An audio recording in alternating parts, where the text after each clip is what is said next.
As I mentioned in the iPad questions and answers video that we recorded live last night at live.perillo.com, I wound up walking out and buying an iPad case, the one officially made by Apple. I figured, hey, they know what's going on. And yes, it is functional. It is quite protective of the iPad, front and back. There's another flap that folds underneath the iPad, and I've got it pulled up on the Apple Store page for the iPad case, and it says some of the features: soft microfiber interior. That is true. In fact, the entire surface of the case is the microfiber. Reinforced panels for structure. Indeed, the flaps are quite sturdy, and that could be a slight detriment, especially at the crease, and I'll explain that in a second.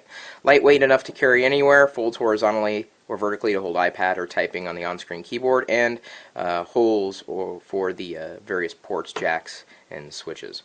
So yes, it is functional. So what I'll do here is simply flip that flap over and show you. You simply tuck it in onto that side, and then you're literally ready to type. And indeed, it does slant. I currently have the orientation switch locked on. It will orient itself automatically to the slope, and if needing to pull up the keyboard, having it at this angle, this slant, actually does work quite well. Then of course I could also stand it up that way, so it works in that capacity. I could stand it up this way. Quite, I would say, versatile. However, that being said, if you keep this flap up for too long, it never really lays flat again, and that could be somewhat of an issue. It just always wants to fold out the other direction, which is kind of concerning. Now, if you lay it down, it should be just fine. It's a smaller niggling point. One of the bigger issues I've had with it is specifically the edge, where the pieces were likely glued together. It's not sharp, but it's still a bit jarring, you know, when carrying it around. It's softer on this edge than it is on these edges. I don't think they could have found any other way around it.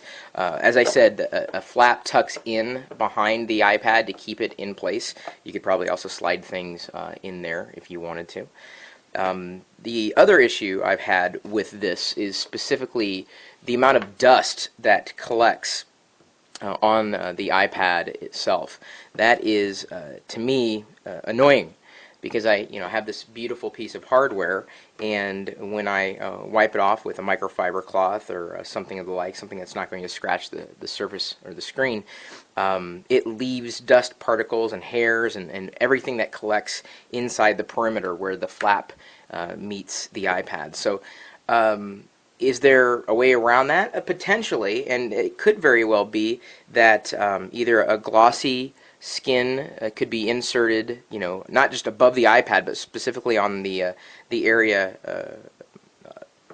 where the iPad shows through, or matte. Certainly, I'm a big fan of matte, and of course that would keep most, if not all, the debris off the screen and make it nice to look at when I open it up. So that is a quick review. Is it worth the $40 that Apple is charging? I would say no. It's worth about $20.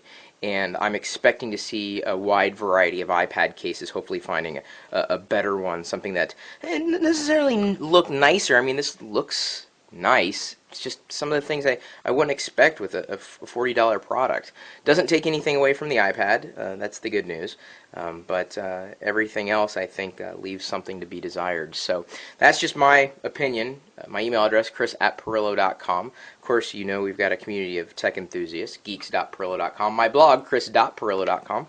I just tweeted out a couple of minutes ago a couple of really cool iPad apps that I had found, so hopefully you're following me on Twitter or Facebook, twitter.com/Chris Perillo or facebook.com/Chris Perillo. And then we also have, if this works, the live video feed that is streaming out over the web 24 hours a day, 7 days a week. And right now, I've pulled it in. This is me actually demonstrating the iPad case right here live. And so this is what people who are in the chat room are watching right now. You can pull it up on your iPad, iPhone, iPod Touch at pocket.pirillo.com. But if you're on the web, on the desktop, and you'd like to tune into the live video feed, you're more than welcome to join us. 24 hours a day, 7 days a week. We are typically talking tech at live.pirillo.com. We'll see you later.